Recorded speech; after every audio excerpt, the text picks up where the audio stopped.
आप नारियल का गोला दो 50 बार दो, 10-10, 20-20 गोले दे दो, 50-50 गोले दे दो, मना नहीं है, हैं 2-4-8 झोला भर के दे दो, हम वो भी मना नहीं करे, एक बोरा भर के दे दो, उसका मना नहीं। पर श्रीफल की मूलता है, यहाँ नारियल का जो श्रीफल है उसकी मूलता है।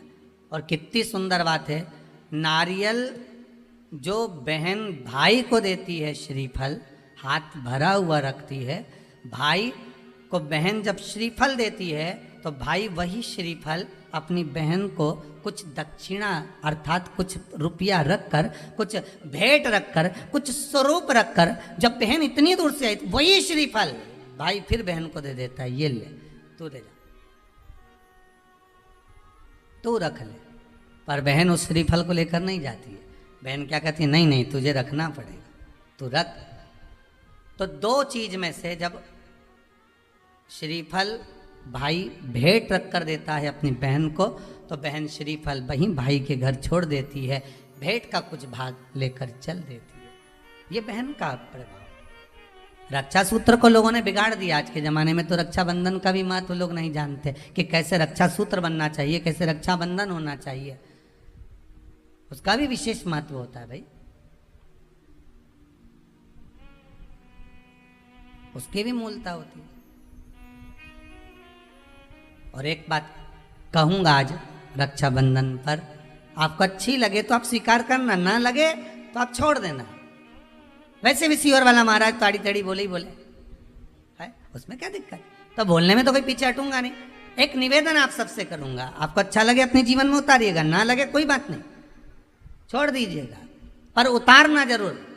बहन से प्रॉपर्टी के चक्कर में कितना भी झगड़ा चल रहा हो, बहन का भाई से एक मकान के चक्कर में कितना भी झगड़ा चल रहा हो, संपदा के चक्कर में कितना भी झगड़ा चल रहा हो, तो भी निवेदन करूंगा, बहन और भाई तुम खूब लड़ो प्रॉपर्टी और जमीन के लिए, पर रक्षाबंधन के दिन कम से कम एक दूसरे के नहीं भी जाओ तो फोन लगाकर जीजी और बहन भाई से, भाई बहन से एक बार तो बात कर लो, क्योंकि धन अपनी जगह रह जाएगा साहब, वहां धन नहीं जाने वाला, आपका व्यवहार जाने वाला है, आपका प्रेम जाने वाला। माना उसने कुछ भी करा हो, अदालत में केस लगा दिया हो, 25 केस चल रहे हो अदालत में, 50 बार तुम्हें पेशी पर जाना पड़ रहा हो, 50 बार झगड़े हो गए, 50 बार तलवार लेकर खड़े हो गए, डंडे लेकर खड़े हो गए, एक दूसरे को मारने को तैयार हो गए, पर निवेदन है एक माता के गर्भ से तुम जन्मे हो, कम से कम उस माता के दूध का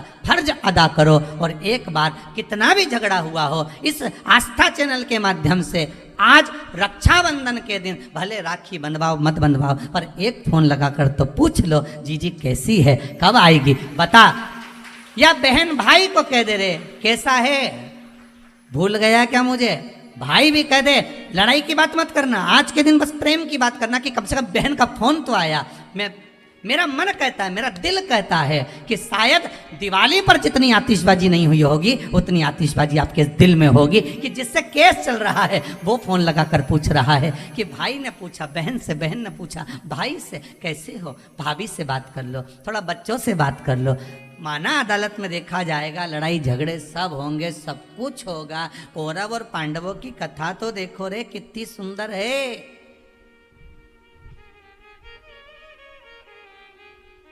कितनी सुंदर है।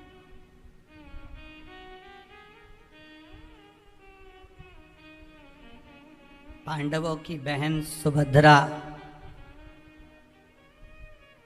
राखी बांधने कौरवों को जाती है, कौरवों की बहन राखी बांधने के लिए पांडवों को जाती है। जरा विचार करिए,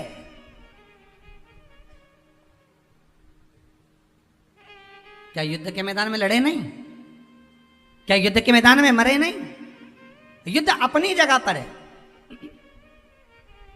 ब्राह्मण साधु संत और बहन बेटी, ये तीन काल का हरण करती है, इसलिए इन तीनों की महत्वता। जब ये राखी जो बनती है ना, ये रक्षा सूत्र जो तुमने बांधा है, ये मोली जो बांधते हैं, कलेवा जो बांधते हैं, ये रक्षा सूत्र बहुत दिन तक जब बंधा रहता है, बंधा रहता है, बंधा रहता है, पूरा समय 8 महीने 9 महीने 6 महीने 4 महीने 3 महीने, जितना भी आप लोग बांध कर रखते हैं, जितना भी 8 दिन 15 दिन 20 दिन जब तक आप बांध कर रखते हैं, उसके बाद में इसको खोलने के बाद कहाँ डाला जाता है?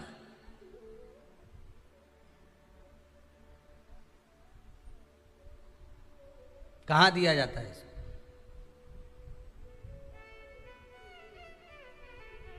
वो रक्षा सूत्र को कहाँ डाला जाता है?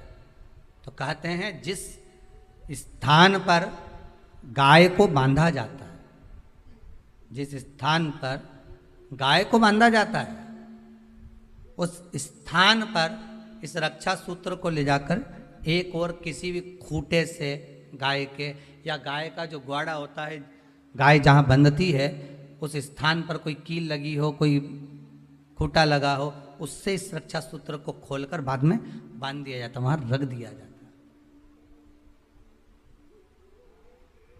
क्यों, किस लिए रखते हैं, क्यों जोड़ा गया इसको? हिंदू धर्म में रक्षा सूत्र को गाय से क्यों जोड़ा गया? उसका कारण केवल इतना है कि गौ माता, जब तक आपने रक्षा सूत्र बांधा, इसके बाद रक्षा सूत्र आपने अगर गौ माता के उस ग्वाड़े में कहीं ले जाकर बांध दिया है, दे दिया है, रख दिया है, 33 कोटि देवता गौ माता के भीतर विराजमान होते हैं। 33 कोटि देवता गौ माता के भीतर रहते हैं। और केवल ये जो ये गाय जहां बंधती है, गौशाला जो होती है ना, गाय जहाँ बनती है, जहाँ पर गौ माता निवास करती है, हम तो कहते हैं लोग वृंदावन किससे मिलने जाते हैं? जम के बोलिए जरा, भगवान कृष्ण से, ठीक है? और भगवान कृष्ण किसको चराने जाते हैं? गौ माता। मतलब तुम कृष्ण जी के पीछे और कृष्ण जी गौ माता के पीछे। क्यों? तो उसका सीधा सीधा प्रसंग है कि गाय के ग्वाड़े में, गाय के उस आंगन में, गौशाला आदि में जहां गाय बनती है, उस जगह पर अगर आपने रक्षा सूत्र बाद में बंधने के बाद 8-15 दिन, महीने भर, 2 महीने, 4 महीने, 6 महीने, 8 महीने के बाद में आपने वहां बांध दिया, रख दिया, तो जिसके हाथ में बंधा होता है उसकी रक्षा स्वयं गौ माता में विराजमान 33 कोटि देवता करते हैं। उसकी रक्षा का सूत्र फिर वो संभालते हैं, फिर वो आपके नहीं, फिर वो संभाले। कोई बड़ा काल आ रहा है, कोई बड़ा एक्सीडेंट होने वाला है, कोई ग्रह बेकार हो गया, उसको फिर संभालेगा कौन? वही गौ माता। गाय, बेटी और संत, ब्राह्मण, साधु, सन्यासी, तपस्वी, साधक, उपासक ये संभाल